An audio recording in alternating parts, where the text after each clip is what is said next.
A couple's epic tandem cycle from Dunedin to Parliament to call for increased Pharmac funding has been marred at the final hurdle with a confrontation with Parliament security.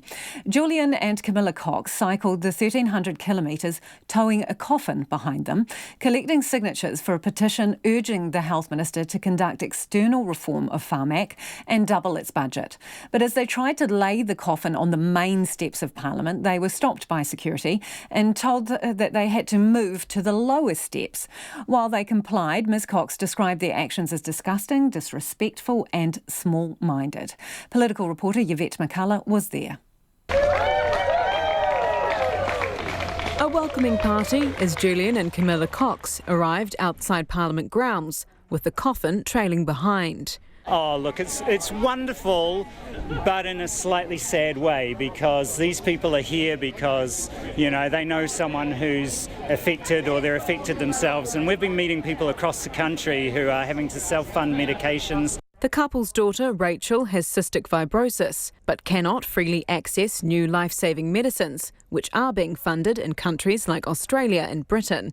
And after a gruelling 18-day journey, Mr Cox has a strong message for the government. I'm going to try and say this in a way that's not rude, but get your act together. Just unacceptable for this to carry on. It's a no-brainer. Everyone we talk to virtually says it's a no-brainer. Are you listening? Recently, Pharmac approved funding for 3 new cancer medicines, as well as treatment for multiple sclerosis. Mr Cox says while that's good, it's not good enough. The coffin, inscribed with messages such as "Not another give a little page" and "They were us too," was draped in the New Zealand flag and carried up to the steps of Parliament in a mock funeral procession. But the solemn mood was interrupted. Hello everyone, welcome to Parliament. You guys need to be down below the steps there. There was confusion about where the group had permission to lay the coffin. Rather than the main steps of Parliament, they were forced to go to the lower steps. But even then, security tried to force the issue that the coffin should be at the bottom of the steps, not the top. I just sit here. No, down by the statue. There. So you can't even give this little tiny bit of respect. We don't make the rules. Oh, no, get the speaker out there, get Trevor out there. Yeah, I think that's silly. So this is showing respect to our cause, and we're not harming you or anybody else. Security quickly let this go, but Mrs Cox says the incident is telling of the government's priorities. We have cycled 1,300 miles to make a change for our child and for all the people we have met on our long journey.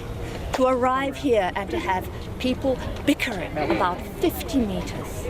Our families are dying, our families are being torn apart. And we have small-minded people bickering over 50 metres on public space.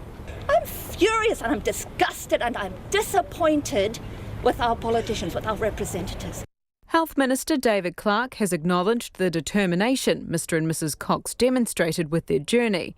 In a statement, he said the government has put more money into Pharmac, increasing the budget for medicines to more than $1 billion, with a further $20 million increase next year.